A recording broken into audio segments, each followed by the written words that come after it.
Hello everyone, তো তোমাদের সাথে আজকে জামাই ষষ্ঠী খাওয়া দাওয়ার পার্ট 2টা শেয়ার করব। তো চলো দেখে নিই দিদা তার জামাইয়ের জন্য আজকে কি কি রান্না করেছে। তো ফার্স্টেই ছিল ভাত, লেবু, 5 রকম ভাজা, আর এই পটল দিয়ে চিংড়ি মাছের তরকারিটা জাস্ট দুর্দান্ত ছিল খেতে। আর এখানে ছিল মুড়িঘণ্টর ডাল, কাতলা কালিয়া, পাবদা মাছের ঝাল, ওহ ওয়াও। আর তারপরেই ছিল এই কই মাছের ঝাল, এটা যদিও বা আমি টেস্ট করিনি।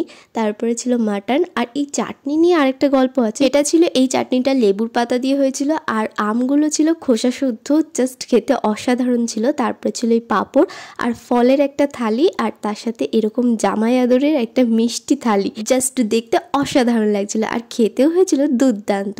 তারপর আমরা সবাই মিলে একসাথে খেতে বসে পড়েছিলাম। খাওয়া দাওয়া শেষে বুনু নিয়ে এসেছিল কোল্ড ড্রিঙ্কস, তো সেটাই আমরা দুজনে একসাথে বসে খাচ্ছিলাম। মামি বানিয়েছিল এই মাটির ভাঁড়ের বাটারস্কচ ফ্লেভারের একটা আইসক্রিম, যেটা খেতে অসাধারণ ছিল। তো এটাই বসে বসে আমি খাচ্ছিলাম। তো আজকের জন্য টাটা।